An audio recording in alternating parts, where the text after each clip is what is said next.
Hello and welcome. Today I'm going to talk about the life of a correctional officer. Correctional officers are very misunderstood. The general public like to refer to us as prison guards, which is a term that we really hate. We work very hard to become a correctional officer, and it's not an easy thing.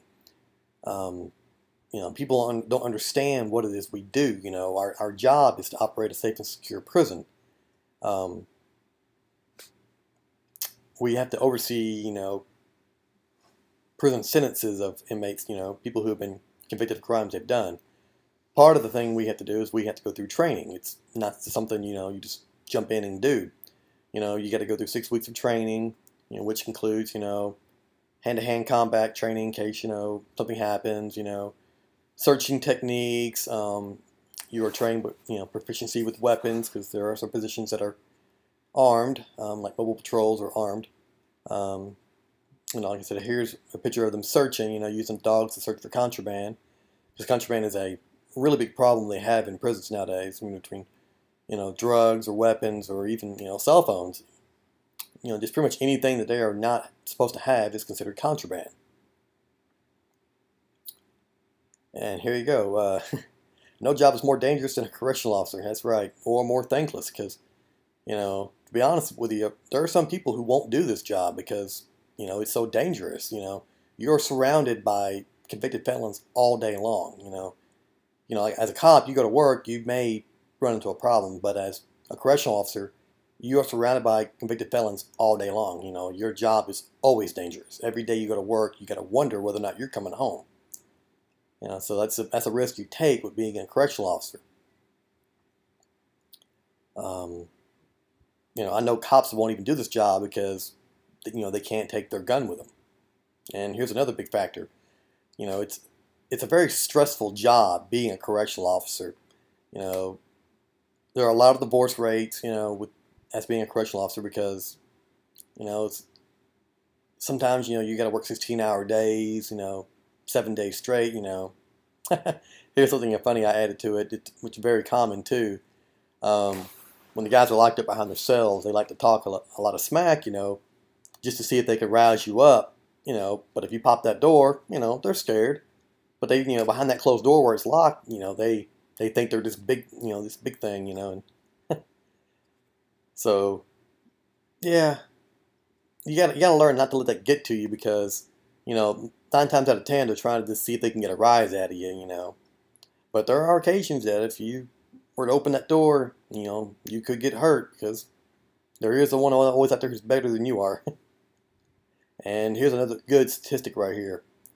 In any given setting, it can be 200 inmates to one officer, on a housing unit. Most shifts can run between, 20 to 25 people per shift versus, 1,000 inmates. So, and here's something good too. The shiv or the shank. If no one knows, a shank or a shiv is a homemade weapon that they make in prison. Made out of a toothbrush or any piece of metal they can get a hold of. That's the #1 weapon that's used or found inside of a prison. Here is the biggest weapon that an inmate can have. It's a cell phone. And I bet you're wondering, what kind of weapon can a cell phone be used for? Well, cell phones in prison are usually used for any kind of crime outside of the prison. It's how they keep in contact with, whoever they're outside doing their crimes outside, or they can use it to affect people on the inside. And this is a very true meaning here, which is why I threw it in here as well. You will be surprised some of the places that they can hide these cell phones, or other contraband for that matter. Let's see. They can hide it in their shoes. They can hide it in the walls.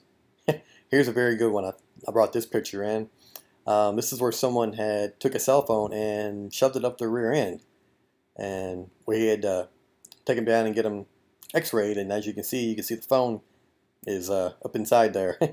Sometimes they get things stuck inside them like that and they can't get them out, and they get that surgery. Here's a very good example of how a cell phone can hurt someone. This is Wayne Cotton Morgan. He's a correctional officer that was transporting an inmate to court when the inmate who had a cell phone contacted somebody on the outside to help him escape. Wayne Morgan sacrificed his life trying to protect, doing his job. He was killed in the line of duty trying to stop this man from escaping. Uh, his partner was able to defend him, but he still passed away. Here's an example of what we call our CERT team, which is our Correctional Emergency Response Team. These are like kind of like a SWAT team for the prison. Each individual prison has their own their own CERT team, which they wear different uniforms and they're highly specialized training. Here's some of what they call the Strike Force 1, which is like it's the SWAT team for the entire prison system in Tennessee. They go from every prison around, dealing with any kind of riots or uprisings to major searching. They're the ones that do a lot of to find a lot of the contraband because they go in and they tear the whole prison down. Here's an example of them responding to a riot situation. They come in full riot gear and they get the prison back under control if it's too much. Like today, they have specialized training to be able to deal with things like this. And well, I hope you enjoyed my presentation here. And like I said, we're a very misunderstood people, and people just take us for granted, and it's a very thankless job, that we do what we do. And I hope you enjoyed my presentation.